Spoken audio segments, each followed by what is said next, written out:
important to note this is a conspiracy theory. He's latched onto this idea that the FBI has somehow infiltrated these groups, that they were in some ways much more involved in the Capitol riot than they've revealed. But here, again, let me just walk you through what he's talking about. So he's discussing this case out of Michigan in which the FBI basically dismantled a group that had intended to kidnap Governor Gretchen Whitmer. That was a huge case that happened in October.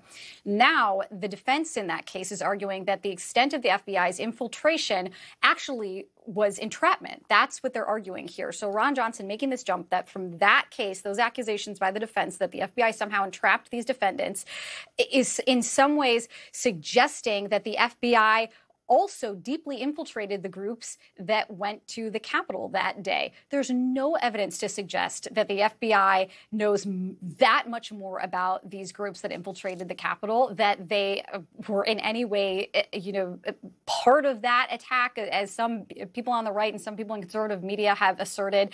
There's just no evidence to suggest that. It remains this conspiracy theory, Kate, but it's, again, more people pushing out these false narratives that are just so damaging. Yeah. Whitney, thank you very much. I want to bring in right now John Avlon, anchor and CNN senior political analyst. I mean, John, I want to get to the pattern with Johnson in a second, but just the fact that on the day that we learn about another officer who responded to the riot has died by suicide, you have one of the people who they were there fighting to protect really questioning the whole thing.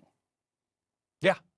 That is what is happening. And you see another Republican hot mic moment from Ron Johnson, who's descended into the depths of conspiracy theories, and fueling this distrust of law enforcement. And let's be real clear. Yeah, he's saying what he really thinks. It's a hot mic. At the same time, he is also engaging in that classic Trumpian game of deflect and project. Right? You don't want to deal with the actual facts of what occurred, so you're going to pass the buck and pass the blame and say it's some kind of a conspiracy. And if he actually was, Kate, concerned that there was a lot more to this story, then he probably would have and should have voted for the bipartisan commission to investigate the attacks. But of course, he stonewalled it because this is just a right-wing talking point, and the senator should probably get into a new line of work. He's basically a radio shock jock right now. He's not acting like a U.S. senator with access to information. And